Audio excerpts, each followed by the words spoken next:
Bismillahirrahmanirrahim.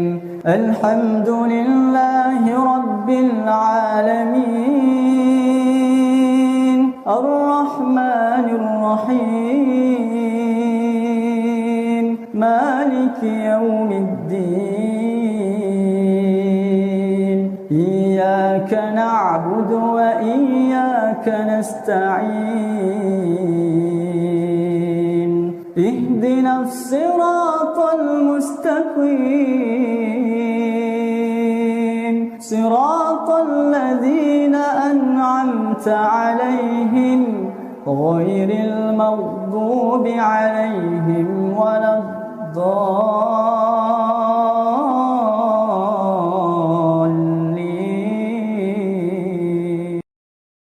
Siapa maksudnya jalan yang lurus di dalam Al-Quran? Setiap salat umat Islam selalu berseru kepada Allah. Hanya kepada Engkaulah kami menyembah dan hanya kepada Engkaulah kami mohon pertolongan. Tunjukilah kami jalan yang lurus, yaitu jalan orang-orang yang telah Engkau beri nikmat kepadanya, bukan jalan mereka yang dimurkai, dan bukan pula jalan mereka yang sesat. Quran Surah Al-Fatihah ayat 5-7. Ayat ini menunjukkan jika agama Islam itu tidak berada di jalan yang lurus, dan tidak berada di jalan orang-orang yang telah diberikan Allah nikmat kepadanya. Siapa jalan yang lurus, yang kepadanya telah diberi nikmat oleh Allah? Dan Muhammad pun butuh ditunjuki jalan yang lurus. Sungguh, kami telah memberikan kepadamu kemenangan yang nyata, agar Allah memberikan ampunan kepadamu Muhammad, atas dosamu yang lalu dan yang akan datang serta menyempurnakan nikmatnya atasmu dan menunjukimu ke jalan yang lurus, dan agar Allah menolongmu dengan pertolongan yang kuat. Quran Surah Al-Fat ayat 1-3. Ayat ini adalah kalimat dari sosok kami kepada Muhammad yang memberikan motivasi kepadanya agar Allah mengampuni dosanya dan menunjukinya jalan yang lurus. Ayat ini juga menunjukkan jika Muhammad belum berada di jalan yang lurus itu. Jika umat Islam mengatakan ayat ini sebagai firman Allah yang nuzul dari sorga, maka umat Islam keliru. Siapa jalan yang lurus, yang kepadanya telah diberi nikmat oleh Allah? Di dalam Al-Quran ada tertulis, Iblis berkata, Tuhanku, oleh karena engkau telah memutuskan bahwa aku sesat, aku pasti akan jadikan kejahatan terasa indah bagi mereka di bumi, dan aku akan menyesatkan mereka semuanya, kecuali hamba-hambamu yang terpilih di antara mereka. Dia Allah berfirman, ini adalah jalan yang lurus menuju kepadaku. Quran Surah Al-Hijr ayat 39-41. Siapa pribadi yang terpilih ini, yang kemudian disebut jalan yang lurus kepada Allah? Di antara utusan Allah itu, ada satu orang yang tidak pernah disentuh setan atau tidak berdosa. Al-Quran berkata, maka ketika melahirkannya, dia berkata, Ya Tuhanku, aku telah melahirkan anak perempuan, padahal Allah lebih tahu apa yang dia lahirkan, dan laki-laki tidak sama dengan perempuan, dan aku memberinya nama Maryam, dan aku mohon perlindunganmu untuknya dan anak cucunya dari setan yang terkutuk. Quran Surah Ali Imran ayat 36. Abu Hurairah mengabarkan, Nabi Muhammad SAW bersabda yang artinya, tiada seorang bayi pun yang dilahirkan kecuali setan menyentuhnya saat ia dilahirkan. Lalu ia mengeluarkan suara jeritan karena sentuhan setan padanya, kecuali Maryam dan anak laki-lakinya. Hadis riwayat Bukhari dan Muslim. Al-Quran pun mengatakan jika Isa al-Masih adalah seorang anak laki-laki yang suci, tidak berdosa. Dia berkata, sesungguhnya aku hanyalah utusan Tuhanmu, untuk menyampaikan anugerah kepadamu seorang anak laki-laki yang suci. Quran Surah Maryam ayat 19. Dengan demikian, hamba Allah yang terpilih yang sama sekali tidak pernah diganggu oleh setan adalah Isa al-Masih. Sehingga Isa inilah yang disebut jalan yang lurus menuju kepada Allah. Isa al-Masih juga seorang hamba yang telah diberikan nikmat kepadanya oleh Allah. Al-Quran berkata, Dia tidak lain hanyalah seorang hamba yang kami berikan nikmat kepadanya dan kami jadikan dia sebagai contoh pelajaran bagi Bani Israel. Quran Surah Az-Zukhruf ayat 59.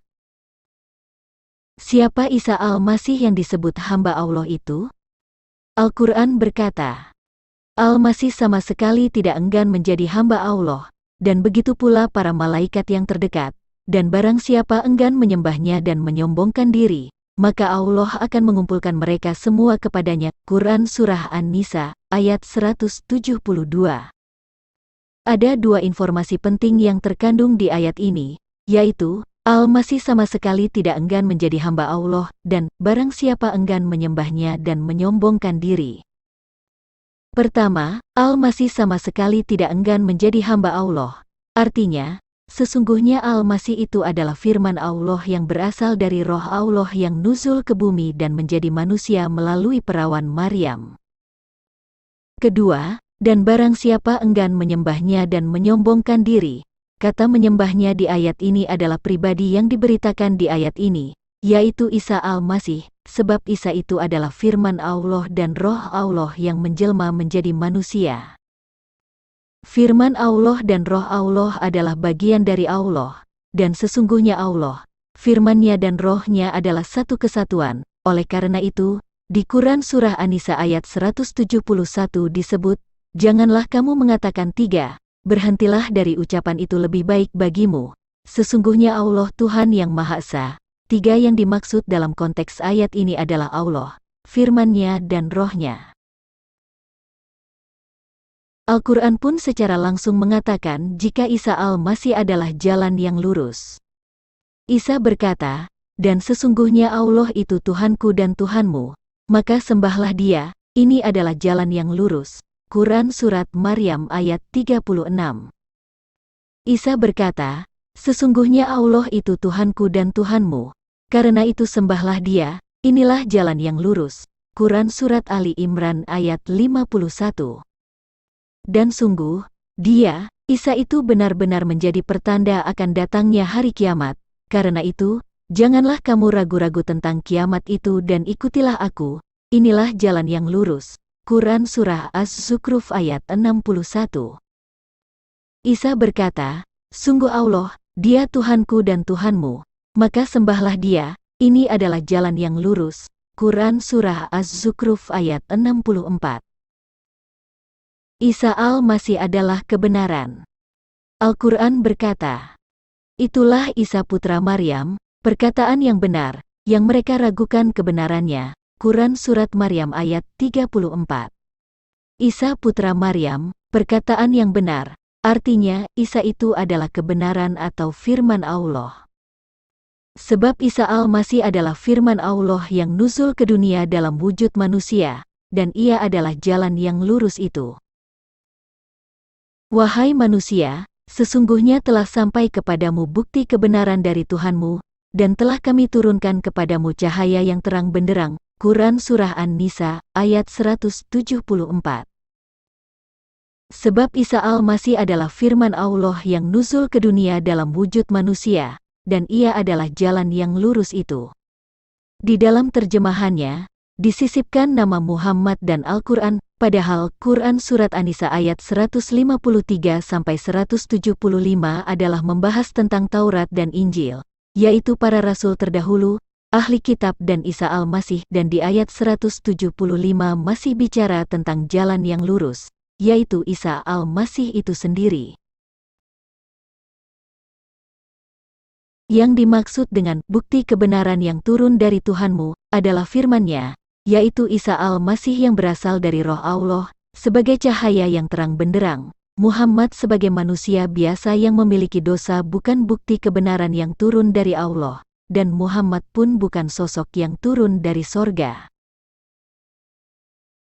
Kalau umat Islam masih berdoa minta ditunjukkan jalan yang lurus hingga hari kiamat, dan jalan lurus yang sebenarnya adalah Isa Al-Masih justru direndahkan di bawah derajat Muhammad, apakah umat Islam akan masuk sorga? Jangankan umat Islam, Muhammad saja yang dianggap sebagai nabi di dalam agama Islam tidak tahu nasibnya di akhirat. Sebab dia saja belum ditunjuki jalan yang lurus, dan Allah SWT, malaikat dan umat Islam masih berdoa untuk Muhammad agar diberikan rahmat keselamatan.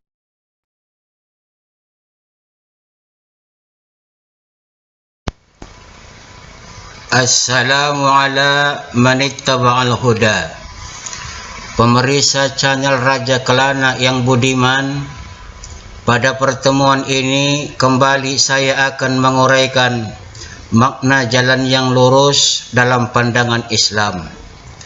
Hal ini perlu saya uraikan ke khalayak netizen karena sebuah channel dengan nama pencari kebenaran adalah seorang yang mengalami pergolakan batin atas kerapuhan kepercayaannya, sehingga dengan segala kekurangannya yang sangat banyak membaca terjemahan Quran dan menyimpulkan sendiri dengan kerangka berpikir yang sudah dibentuk untuk mendukung kepercayaannya yang pagan. Bagi kita Muslim, tentu kita terharu melihat kafir ini. Demikian frustasinya sehingga membuat ia melakukan hal yang tidak semestinya dilakukan oleh orang waras. Kafir ini telah offside dari etika manusia atas ilmu pengetahuan. Kebenaran memang harus dicari, dan kebenaran tidak akan didapatkan kalau hanya bermodal jumud dan kedengkian yang berkarat. Lalu saya simak banyak video dari si kafir ini yang telah ia upload. Latar belakang ia melakukan hal yang tidak etis ini karena ia tidak terima disebut kafir. Lalu yang kedua, orang Islam sangat bangga dengan Qur'annya yang penuh mukjizat, baik dari segi bahasa maupun kandungan Quran yang begitu sempurna. Hal ini membuat ia mati rasa saat membandingkan Bibelnya yang hanya karangan wartawan lepas masa lampau.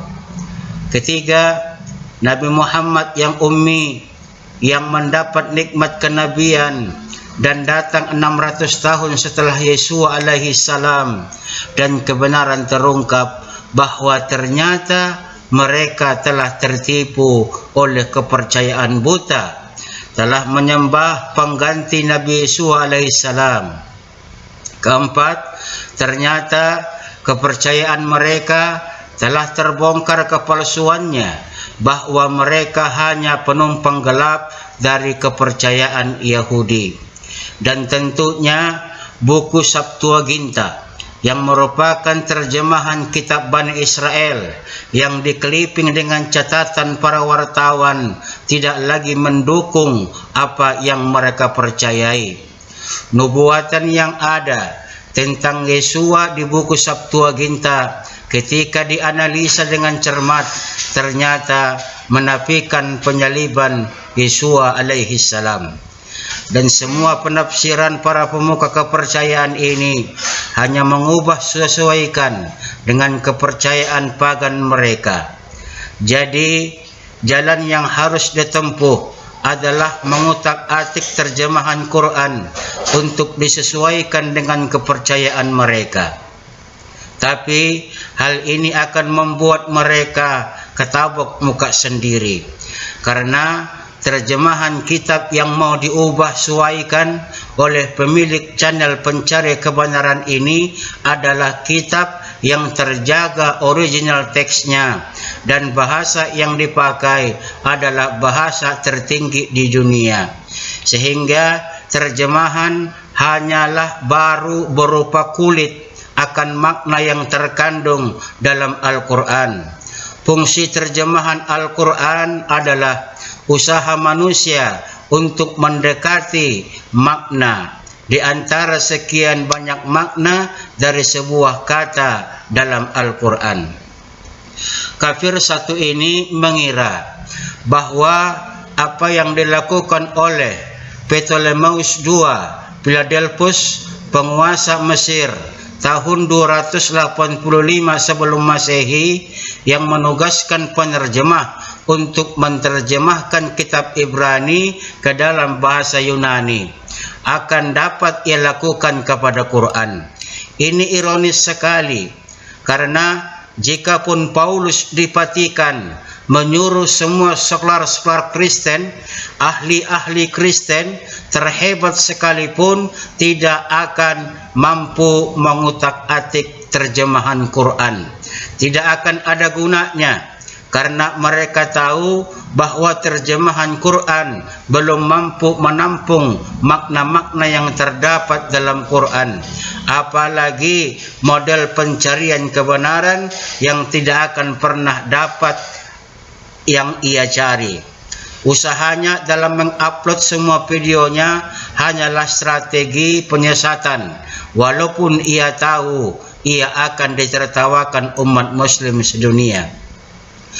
Tidak Kristen namanya kalau bukan muka tembok.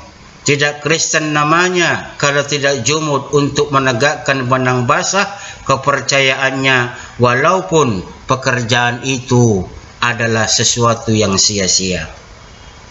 Ikhwan manittaba'al huda. Lalu untuk apa saya mengkontra video kafir ini?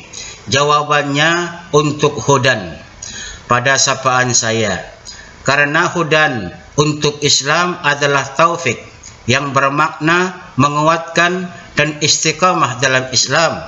Lalu hudan untuk kafir-kafir adalah hidayah yang bermakna rahmat Allah untuk melembutkan dan membuka hati para kafir yang tertutup sehingga kembali kepada fitrah mereka, yakni hanya menyembah Allah Subhanahu wa ta'ala.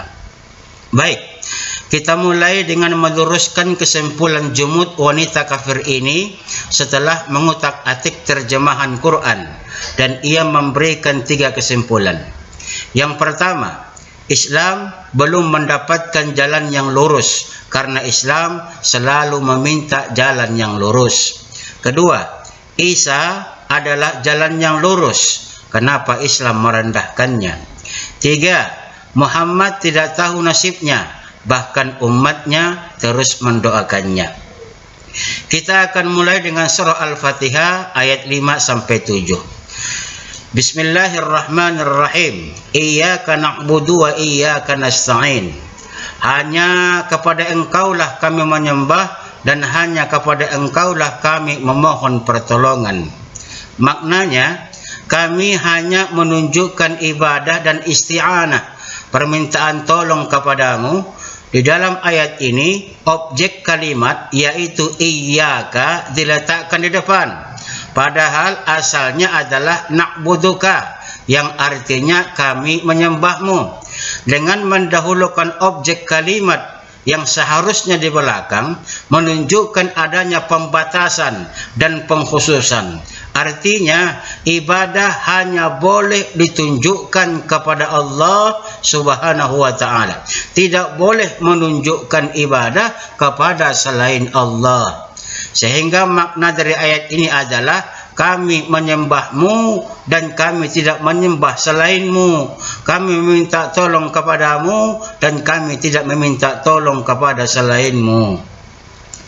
Ibadah adalah segala sesuatu yang dicintai dan diridhai oleh Allah Subhanahu wa ta'ala. Ibadah bisa berupa perkataan maupun perbuatan. Ibadah itu ada yang tampak dan ada yang tersembunyi. Kecintaan dan ridha Allah terhadap sesuatu bisa dilihat dari perintah dan larangannya. Apabila Allah memerintahkan sesuatu, maka sesuatu itu dicintai dan diridhoinya. Dan sebaliknya, apabila Allah melarang sesuatu, maka itu berarti Allah tidak cinta dan tidak ridha kepadanya. Dengan demikian, ibadah itu luas cakupannya. Di antara bentuk ibadah adalah doa, berkurban, bersedekah, meminta pertolongan atau perlindungan, dan lain sebagainya. Dari pengertian ini, maka isti'anah atau meminta pertolongan juga termasuk cakupan dari istilah ibadah. Lalu Apakah alasan atau hikmah di balik penyebutan kata isti'anah sesudah disebutkannya kata ibadah di dalam ayat ini? Syekh Abdurrahman bin Nasir As-Sa'adi rahimallahu berkata, didahulukannya ibadah sebelum isti'anah ini termasuk metode penyebutan sesuatu yang lebih umum sebelum sesuatu yang lebih khusus, dan juga dalam rangka lebih mengutamakan hak Allah Ta'ala di atas hak hambanya. Beliau pun berkata, mewujudkan ibadah dan isti'anah kepada Allah dengan benar itu merupakan sarana yang akan mengantarkan menuju kebahagiaan yang abadi. Dia adalah sarana menuju keselamatan dari segala bentuk kejelekan, sehingga tidak ada jalan menuju keselamatan kecuali dengan perantara kedua hal ini. Dan ibadah hanya dianggap benar apabila bersumber dari Rasulullah sallallahu alaihi wasallam dan ditunjukkan hanya untuk mengharapkan ridha Allah, ikhlas menjalankannya karena Allah Ta'ala. Dengan dua perkara inilah sesuatu bisa dinamakan ibadah. Sedangkan penyebutan kata isti'anah setelah kata ibadah, padahal isti'anah itu juga bagian dari ibadah, maka sebabnya adalah karena hamba begitu membutuhkan pertolongan dari Allah Ta'ala di dalam melaksanakan seluruh ibadahnya.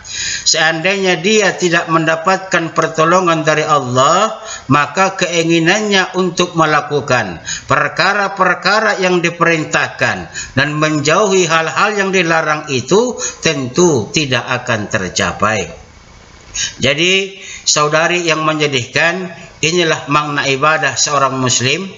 Dari sisi susunan dan makna telah menggambarkan ibadah muslim mencakup sebab dan tujuannya yang maslahat dan benar. Selanjutnya, ihdinas siratal mustaqim, bimbinglah kami ke jalan yang lurus. Maknanya, tunjukilah, bimbinglah dan berikanlah taufik kepada kami untuk meniti siratal mustaqim, yakni jalan yang lurus. Jalan lurus itu adalah jalan yang terang dan jelas serta mengantarkan orang yang berjalan di atasnya untuk sampai kepada Allah Subhanahu wa Ta'ala dan berhasil menggapai surganya Allah Subhanahu wa Ta'ala. Hakikat jalan lurus atau siratal mustaqim adalah memahami kebenaran dan mengamalkannya. Oleh karena itu, ya Allah, tunjukilah kami menuju jalan tersebut, dan ketika kami berjalan di atasnya, yang dimaksud dengan hidayah menuju jalan lurus yaitu hidayah, taufik, supaya bisa memeluk erat-erat agama Islam dan meninggalkan seluruh agama yang lainnya. Adapun hidayah di atas jalan lurus ialah hidayah untuk bisa memahami dan mengamalkan rincian-rincian ajaran Islam. Dengan begitu, doa ini merupakan salah satu doa yang paling lengkap dan merangkum berbagai macam kebaikan dan manfaat bagi diri seorang hamba. Oleh sebab itu, setiap insan wajib memanjatkan doa ini di dalam setiap rakaat salat yang dilakukannya. Tidak lain dan tidak bukan karena memang hamba begitu membutuhkan Allah Subhanahu wa Ta'ala. Demikian wanita kafir makna jalan lurus yang diminta. Karena jalan lurus itu meliputi taufik, kekuatan untuk tetap istiqamah hanya menyembah Allah Subhanahu wa Ta'ala, terbentengi dari bujuk rayu iblis penyesat dan pasukan iblis seperti Anda, terbentengi dari sifat kemanusiaan yang cenderung berubah-ubah, khilaf dan salah, terbentengi dari tipu daya dunia yang semu dan sementara. Istiqamah dalam memahami dan mengamalkan kebaikan yang Allah ridhai, serta sesuai dengan apa yang Nabi Muhammad ajarkan selaku utusan Allah Subhanahu wa taala.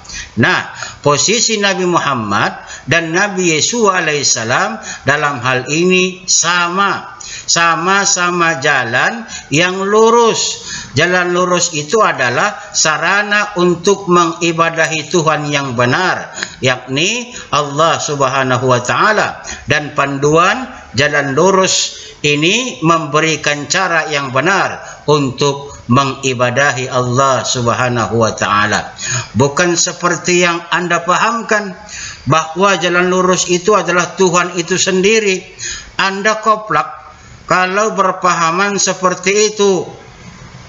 Karena setiap rasul yang diutus sejak dari Nabi Adam sampai Nabi Muhammad sallallahu alaihi wasallam adalah sarana atau jalan atau pembimbing bagi umat untuk menyembah Allah Subhanahu wa taala dan cara mengibadahi Allah Subhanahu wa taala.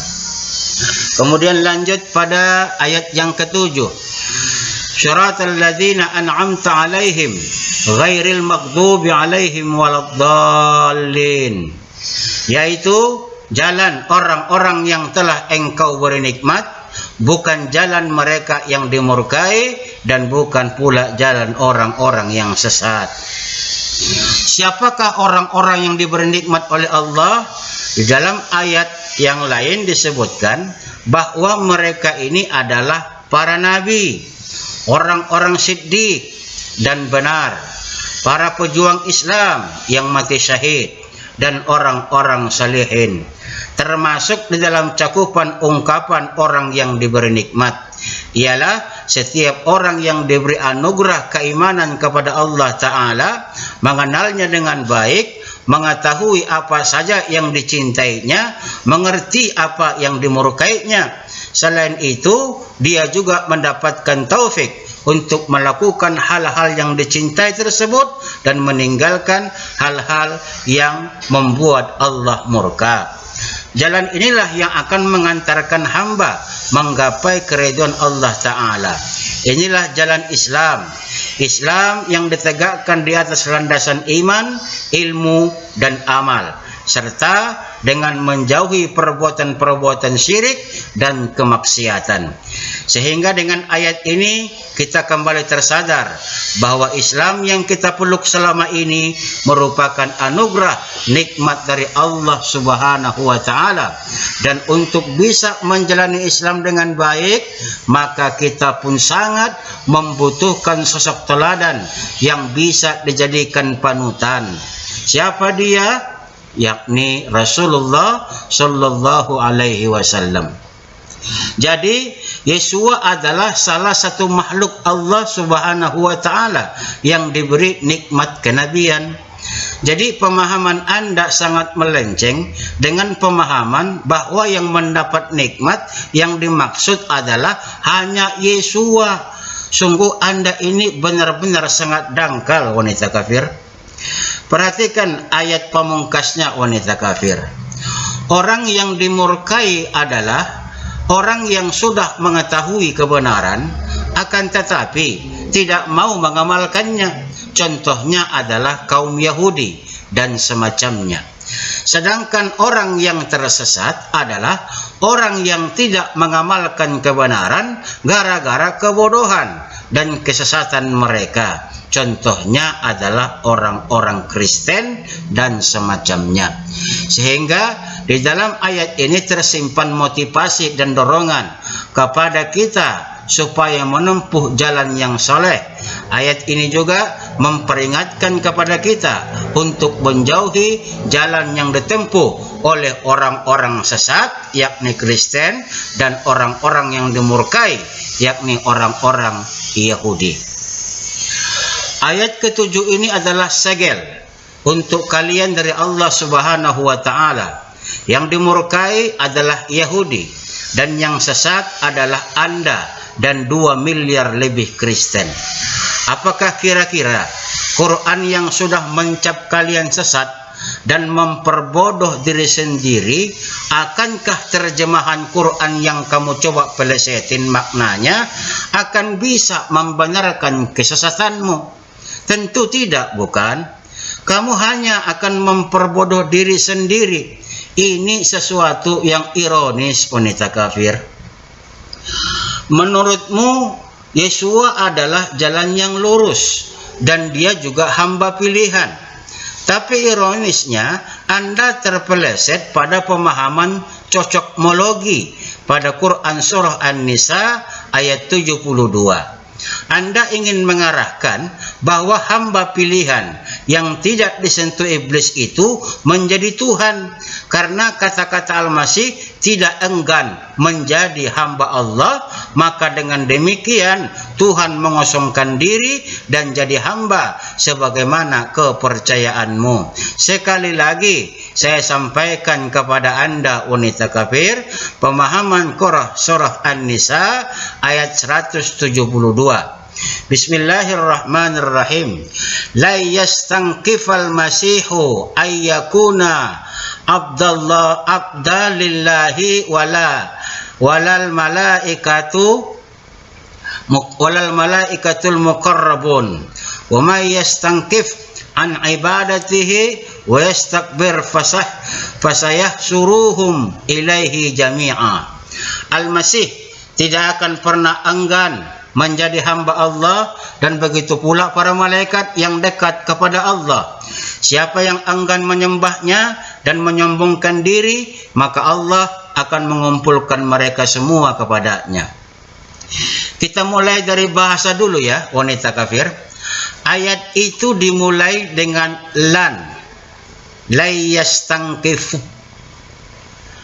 yastanqifa, yakni harfu nasbin, dengan makna menegaskan selamanya ketaklukan Al-Masih selaku hamba Allah yang tidak akan pernah berubah sampai kapanpun dan oleh siapapun. Kemudian marja' domirhi pada ibadatihi adalah Allah Subhanahu wa ta'ala selaku pencipta semua hamba-hamba itu, baik Al-Masih maupun para malaikat. Dalam tinjauan bahasa saja Anda sangat cacat ilmu. Kemudian dari sisi tafsir, ayat ini adalah sebagai penolakan atas anggapan Isa alaihissalam itu adalah Tuhan. Allah menjelaskan bahwa Isa alaihissalam sendiri, begitu pula malaikat-malaikat, tidak merasa enggan dikatakan hamba Allah dan tidak pernah menyombongkan diri sehingga mengatakan aku ini adalah Tuhan. Karena Isa alaihissalam dan malaikat-malaikat itu menyadari dan mengetahui dengan penuh keyakinan bahwa Allah Maha Besar, Maha Kuasa dan Maha Kaya. Dialah yang patut disembah, patut diagungkan, dan patut diminta rahmat dan karunia-Nya.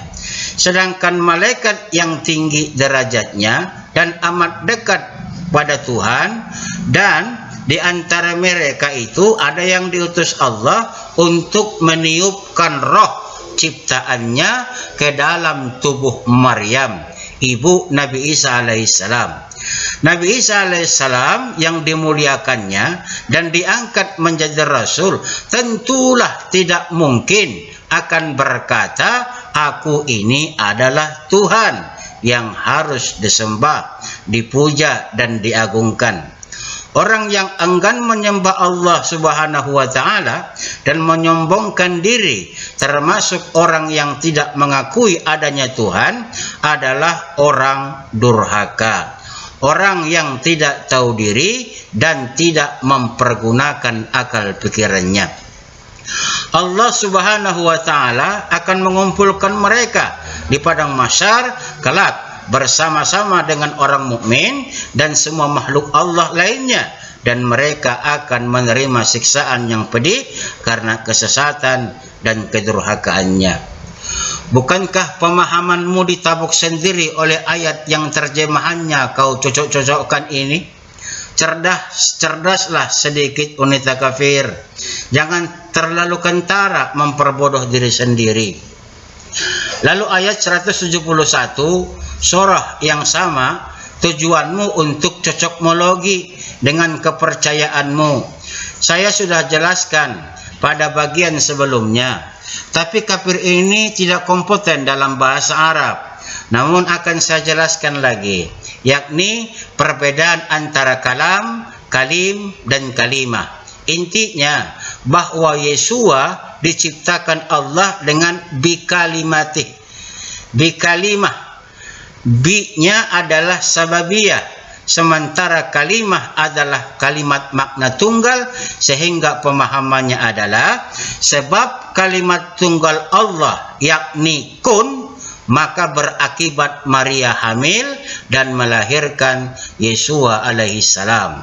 Salah besar jika kalimah kamu pahami Tuhan nuzul ke bumi dan menjadi Yesua, sesat dan menyesatkan. Dan ayat ini wanita kafir adalah celaan bagi pemahamanmu dan Kristen seluruhnya yang menganggap Isa adalah Tuhan atau bagian dari hakikat Tuhan. Perhatikan wanita kafir, terjemahannya saja ya. Wahai ahli kitab, janganlah kamu berlebih-lebihan dalam menjalankan agamamu, dan janganlah kamu mengatakan terhadap Allah kecuali yang benar. Sesungguhnya Al-Masih Isa putra Maryam hanyalah utusan Allah dan makhluk yang diciptakan dengan kalimatnya yang dia sampaikan kepada Maryam dan dengan tiupan roh darinya. Maka berimanlah kepada Allah dan rasul-rasulnya, dan janganlah kamu mengatakan Tuhan itu tiga. Berhentilah dari ucapan itu lebih baik bagimu. Sesungguhnya hanya Allah lah Tuhan yang Maha Esa, Maha Suci Dia dari anggapan mempunyai anak. Miliknya lah apa yang ada di langit dan apa yang ada di bumi. Cukuplah Allah sebagai pelindung. Dalam ayat ini Allah mencela kaum Kristen sudah melampaui batas dalam beragama dengan menambah-nambah hal-hal yang bukan dari agama, seperti memuja dan mengagung-agungkan nabi mereka, sampai melampaui batas yang telah ditentukan Allah dengan mengada-adakan kebohongan terhadap Allah dan dengan mengatakan bahwa Isa itu adalah putra Allah.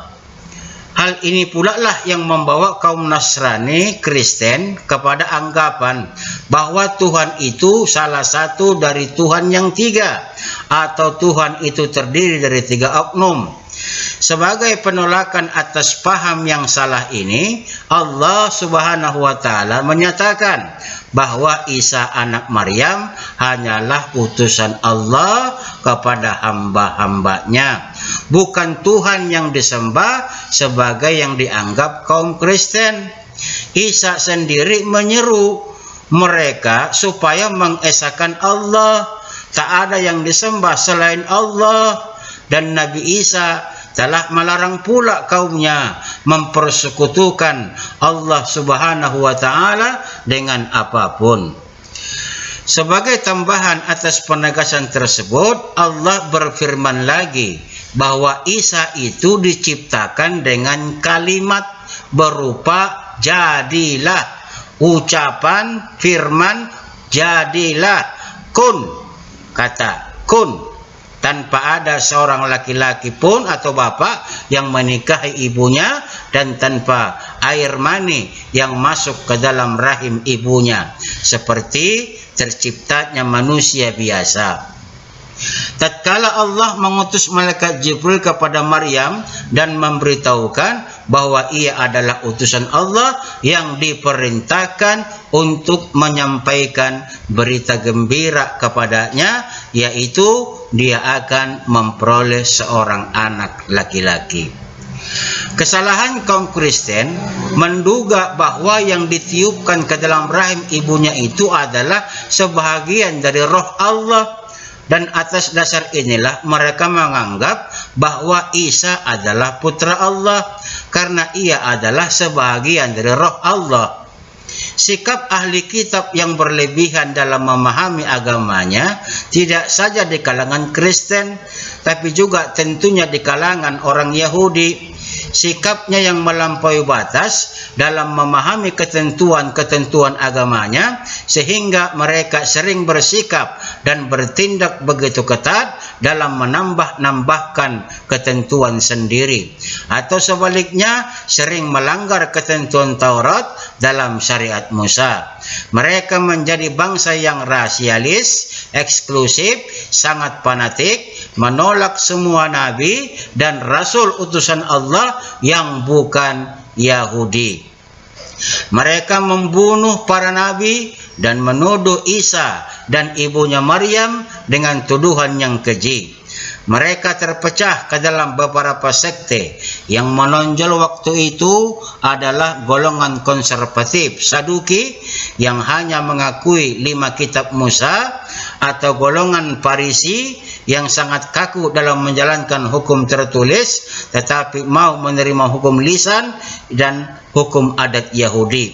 Begitu juga umat Kristen yang telah melampaui batas dengan mengangkat dan menempatkan Nabi Isa sebagai Tuhan, disamakan dengan Tuhan, atau menisbahkannya sebagai putra Tuhan. Mereka telah menyentuh keimanan, akidah yang pokok sampai melahirkan doktrin Trinitas.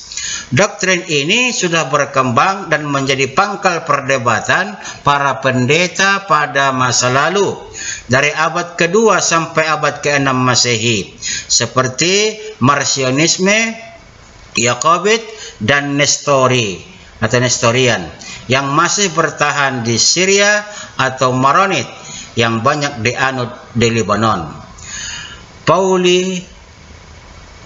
Paulisianisme dan yang lain, mereka berdebat sekitar kodrat Kristus, Tuhan, anak Tuhan, atau satu dari 3 oknum dari Roh Kudus, sampai juga melibatkan ibunya Maria sebagai pujaan. Ada di antara mufassir menceritakan mengenai anggapan ini bahwa seorang tabib Nasrani yang mengobati Khalifah Harun ar-Rasyid berdiskusi dengan seorang ulama Islam, yaitu Ali bin Husain al-Waqidi al-Marwazi. Tabib Nasrani itu berkata kepada al-Waqidi bahwa di dalam Al-Quran, katanya, terdapat ayat yang membenarkan pendapat dan kepercayaan Nasrani bahwa Isa adalah sebahagian dari Allah. Lalu dia membacakan bagian pertama dari ayat 171 ini. Sebagai jawaban atas perkataan tabib itu, Al-Waqidi membacakan Bismillahirrahmanirrahim, wasakhara lakum ma fis samawati wa ma fil ard jami'a minhu. Dan dia menundukkan apa yang ada di langit dan apa yang ada di bumi untukmu, semuanya sebagai rahmat darinya.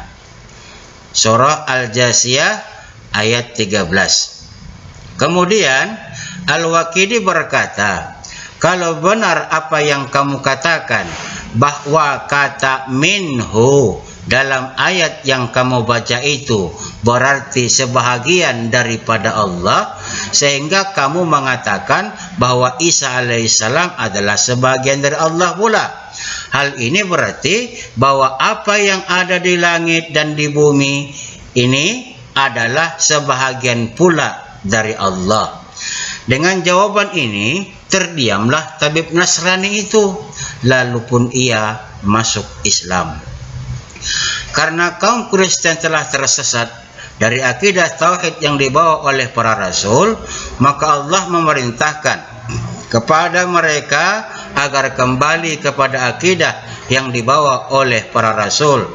Maka Allah memerintahkan kepada mereka agar kembali kepada akidah yang benar dengan beriman kepada Allah yang Maha Esa dan beriman kepada Rasulnya, yakni Nabi Muhammad sallallahu alaihi wasallam, yang selalu menyeru kepada akidah tauhid. Dan janganlah mereka mengatakan bahwa ada 3 Tuhan, yaitu Bapa, Anak, dan Roh Kudus. Atau mengatakan bahwa Allah itu terdiri dari 3 oknum. Masing-masing adalah Tuhan yang sempurna. Dan kumpulan dari 3 oknum itu Tuhan yang Maha Esa. Mereka diperintahkan meninggalkan paham yang sesat dan menyesatkan itu. Karena meninggalkan paham yang sesat itulah yang baik bagi mereka. Mereka akan menjadi penganut agama tauhid yang dibawa oleh Nabi Allah Ibrahim dan para nabi-nabi sebelumnya dan sesudahnya. Mereka akan menjadi orang yang benar dan tidak akan termasuk golongan orang-orang kafir. Dalam ayat lain Allah berfirman, Bismillahirrahmanirrahim, laqad kafara alladziina qalu innallaha salisu salasa wa ma min ilahin illa ilahu wahid. Sesungguhnya telah kafir orang yang mengatakan bahwa Allah salah satu dari yang 3, padahal tidak ada Tuhan yang berhak disembah selain Tuhan yang Maha Esa. Surah Al-Maidah ayat 73. Jika mereka tidak berhenti dari apa yang mereka katakan itu, pasti orang-orang kafir di antara mereka akan ditimpa siksaan yang pedih.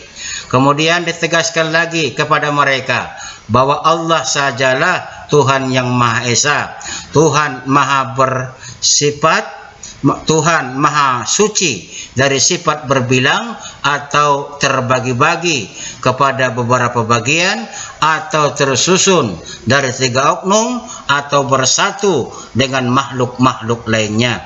Maha Suci Allah dari hal-hal tersebut dan mustahil Dia mempunyai anak sebagaimana anggapan mereka, atau Isa itu adalah Tuhan sebagaimana dikatakan oleh segolongan lain di antara mereka. Allah adalah Maha Esa, tidak ada yang menyerupainya dan tidak beristri sebagaimana manusia.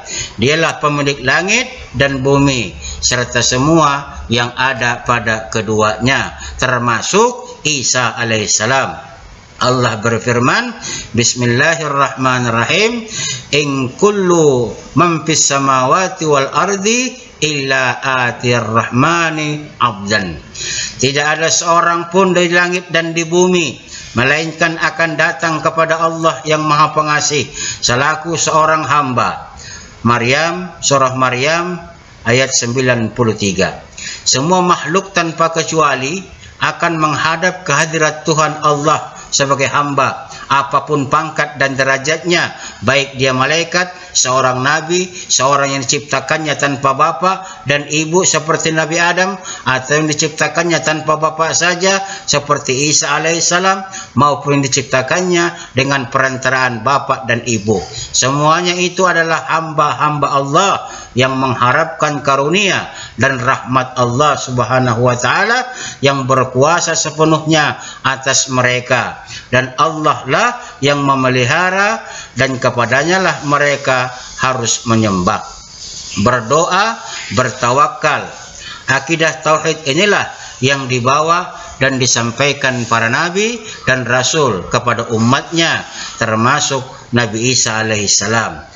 Dan paham inilah yang dianut oleh para pengikutnya sesuai dakwah dan ajarannya. Tetapi pengikutnya yang datang kemudian, terutama pengikut-pengikut yang dahulunya telah menganut agama-agama yang bermacam-macam, tidak dapat melepaskan dirinya dari paham lama yang sesat itu, sehingga mereka mencoba dan berusaha dengan sekuat tenaga agar agama Kristen yang mereka anut mempunyai corak yang sama dengan agama-agama nenek moyang mereka terdahulu. Paham Trinitas menganggap Tuhan adalah 3 sudah berkembang di Mesir semenjak lebih kurang 4.000 tahun sebelum Masehi. Di antara mereka ada yang menganggap bahwa Tuhan itu ialah dewa Osiris, Isis, dan Horus. Demikian pula di India, ajaran Hinduisme mengatakan bahwa Tuhan itu adalah Tritunggal yang terdiri dari Brahma, Wisnu, dan Siwa. Penganut Buddha juga pun mengatakan bahwa Buddha itu adalah Tuhan yang terdiri dari 3 oknum. Juga di Persia terdapat paham Madjaisme atau Zoroaster yang bercorak dualisme, baik dan jahat, terang dan gelap, dewa tertinggi Ahura Mazda dan dewa-dewa lain lawannya Ahriman. Akhirnya mereka terbawa hanyut oleh paham Trinitas yang beraneka ragam coraknya, dan jadilah mereka tersesat dari paham tauhid yang dibawa Nabi Isa, dan amat sulitlah bagi mereka untuk meninggalkannya. Para intelektual dari penganut agama Kristen ini memang merasakan dan mengetahui bahwa paham taslis atau Trinitas ini tidak bisa diterima akal. Tetapi mereka tetap mencari-cari alasan untuk membenarkan paham ini. Di antara pendeta mereka ada yang mengatakan, dalam hal ini kita harus menyerahkan persoalan ini kepada hal-hal yang gaib yang belum diketahui oleh manusia dan tidak akan dapat diketahuinya kecuali bila hijab telah berkata untuk itu, dan jelaslah pada waktu itu semua yang ada di langit dan di bumi. Pendeta Bodar, pengarang buku Al-Usul wal Furuq, dari salah seorang juru pendakwah agama Kristen, berkata mengenai hal ini, kita telah mencoba memahaminya dengan lebih jelas, yaitu dikala telah terbuka bagi kita tabir rahasia semua apa yang ada di langit dan di bumi. Jadi dapat disimpulkan bahwa agama Kristen benar-benar didasarkan kepada paham yang jumud dan sesat. Para pendetanya mencampur baurkan dan mengubahnya menjadi agama Trinitas yang tidak dapat dipahami oleh akal, karena terpengaruh oleh paham-paham taslis bangsa Yunani dan Romawi yang mereka ambil dari paham-paham keagamaan Mesir lama dan Brahma. Demikianlah wanita kafir kenyataan kepercayaanmu yang dimulai dari sinkretisme pagan dengan ajaran para nabi dan lemahnya pemikiran orang-orang masa lampau dalam memfungsikan akalnya. Dan satu hal yang aneh dan konyol, bahwa manusia Kristen di era modern ini masih jumud ikut pemuka-pemuka masa lampau mereka yang kurang akal dan ilmu, dan hanya dikuasai asumsi dan dugaan-dugaan. Terakhir, di mana katanya adalah Nabi Muhammad tidak tahu nasibnya, bahkan umatnya terus mendoakannya. Baik, pada surah Al-Ahqaf ayat 9, Bismillahirrahmanirrahim. Qul ma kuntu bid'an minar rasuli wa ma adri ma yuf'alu bi wala bikum in attabi'u illa ma yuha ilayya wa ma ana illa nazirum mubin. Katakanlah Nabi Muhammad, aku bukanlah rasul yang pertama di antara para rasul, dan aku tidak tahu apa yang akan diperbuat Allah kepadaku dan kepadamu. Aku hanyalah mengikuti apa yang diwahyukan kepadaku, dan aku tidak lain hanyalah seorang pemberi peringatan yang menjelaskan. Wanita kafir, pada ayat ini Allah memerintahkan kepada Nabi Muhammad untuk mengatakan bahwa ia bukanlah yang pertama di antara para rasul, seperti telah disebutkan dalam keterangan kosakata bid'ah, artinya sesuatu yang baru atau barang yang baru pertama kali adanya. Jika kaum musyrik mengingkari kerasulan Muhammad, padahal sebelumnya telah banyak rasul Allah sejak Nabi Adam sampai Nabi Isa, maka sikap ingkar serupa itu sangat aneh dan perlu dipertanyakan, karena diutusnya Muhammad sebagai rasul sesungguhnya bukan hal yang pertama di antara para rasul.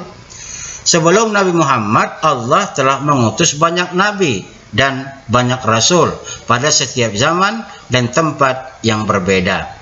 Pengutusan para nabi oleh Allah untuk memberi petunjuk kepada manusia adalah pengalaman universal umat manusia. bukan hanya untuk memperbaiki keadaan musyrik Mekah, jadi utusannya Muhammad untuk mengemban misi risalah. Bukankah sesuatu yang baru sama sekali? Bukanlah sesuatu yang baru sama sekali. Selanjutnya Allah memerintahkan agar Rasulullah menyampaikan kepada orang-orang musyrik bahwa ia tidak mengetahui sedikit pun apa yang akan dilakukan Allah terhadap dirinya dan mereka di dunia ini. Apakah ia harus meninggalkan negeri ini dan hijrah ke negeri lain seperti yang telah dilakukan nabi-nabi terdahulu, ataukah ia akan mati terbunuh seperti nabi-nabi lain yang mati terbunuh? Ia juga tidak mengetahui apa yang akan ditimpakan kepada kaumnya. Semuanya itu hanya diketahui oleh Allah yang Maha Mengetahui.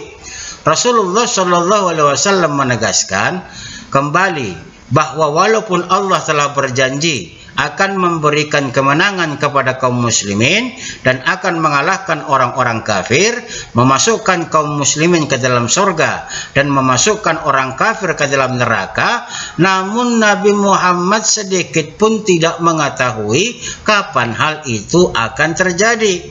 Dari ayat ini dapat diambil kesimpulan bahwa hanya Allah sajalah yang mengetahui segala yang gaib.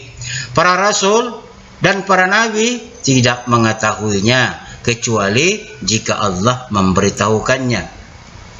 Kemudian surah Al-Ahzab ayat 56. Bismillahirrahmanirrahim. Innallaha wa malaikatahu yusholluna 'alan nabi. Ya ayyuhalladzina amanu shallu 'alaihi wa sallimu taslima. Sesungguhnya Allah dan malaikat berselawat untuk Nabi. Wahai orang-orang beriman, berselawatlah kamu untuk Nabi dan ucapkanlah salam dengan penuh penghormatan kepadanya. Salawat memiliki makna doa, pujian dan permohonan keberkahan untuk Nabi Muhammad SAW. Secara bahasa, salawat berarti doa. Sedangkan secara istilah, salawat adalah bentuk doa dan pujian untuk Nabi sebagai ibadah kepada Allah Subhanahu wa Ta'ala. Dalam konteks Islam, salawat juga merupakan wujud kecintaan dan penghormatan kepada Nabi Muhammad SAW sebagai utusan Allah Subhanahu wa Ta'ala. Salawat dari Allah maknanya adalah limpahan rahmat, keberkahan dan anugerah dari Allah Subhanahu wa Ta'ala kepada Nabi Muhammad sallallahu alaihi wasallam. Lalu salawat dari malaikat, permohonan agar derajat Nabi Muhammad sallallahu alaihi wasallam ditinggikan dan mendapatkan ampunan. Salawat dari umat muslim, doa untuk permohonan agar Allah Subhanahu wa Ta'ala memberikan rahmat, kesejahteraan dan keberkahan kepada Nabi Muhammad sallallahu alaihi wasallam dan keluarganya. Manfaat membaca salawat, ya, wanita Kristen. Pertama, mendapatkan syafaat Nabi Muhammad sallallahu alaihi wasallam di akhirat. Nabi kami itu akan memberikan syafaat. Itu keutamaan beliau. Kemudian mendapatkan rahmat dan keberkahan dari Allah Subhanahu wa Ta'ala. Kenapa? Karena dengan membaca salawat kita telah mentaati perintah Allah, maka itu akan bernilai ibadah, Allah akan melimpahkan pahala. Kemudian yang ketiga, doa lebih mudah dikabulkan. Dengan perantaraan Nabi yang dicintainya, Allah akan lebih mencintai dan mengabulkan apa yang kita minta. Karena dengan kecintaan kita kepada Rasul menunjukkan betapa kita mentaati Allah Subhanahu wa Ta'ala. Kemudian menunjukkan kecintaan dan penghormatan kepada Nabi Muhammad sallallahu alaihi wasallam, mendapat kedudukan yang tinggi di sisi Allah Subhanahu wa Ta'ala dengan banyak bersalawat. Bagi kita umat Islam, kami umat Islam akan mendapatkan derajat yang tinggi. Kenapa tidak? Karena dengan banyak bersalawat tentunya Rasul mencintai kami, dan dengan itu kedudukan kami akan ditinggikan oleh Allah Subhanahu wa Ta'ala. Lalu terakhir, dengan salawat itu menjadi bukti bahwa kami mengikuti sunnah Nabi. Ini salawat yang kami bacakan. kepada Nabi, dan tidak lain bacaan ini jadi ibadah bagi kami yang akan mengantarkan kami kepada keridhaan Allah Subhanahu wa taala, dan kami akan masuk surga wanita kafir, sementara kalian pasti masuk neraka bersama bapak kalian iblis laknatullah, dan kalian akan diusir oleh Yesua Hamasiah anak Maria karena Yesua tidak mengenal kalian. Perhatikan dan simak baik-baik wanita kafir. Ayat terakhir yang mau saya sampaikan dalam surah Al-Bayyinah ayat 6. Bismillahirrahmanirrahim. Innal ladzina kafaru min ahlil kitab wal musyrikin fi nari jahannam khalidina fiha ulaika hum syarrul bariyah. Sesungguhnya orang-orang kufur dan golongan ahli kitab dan orang-orang musyrik akan masuk neraka jahanam. Mereka kekal di dalamnya. Mereka itulah seburuk-buruk makhluk. Demikian ulasan kita kali ini. Semoga ada manfaatnya untuk kita semua. Yang muslim tetap istiqamah dalam dinul Islam, dan yang kafir semoga mendapatkan hidayah dan kembali kepada fitrah, yakni menyembah Allah Subhanahu wa taala. Assalamu ala man ittaba'al huda. اللهم إني أسألك بأني أشهد أنك أنت الله لا إله إلا أنت الأحد الصمد لم يلد ولم يولد ولم يكن له كفوا أحد.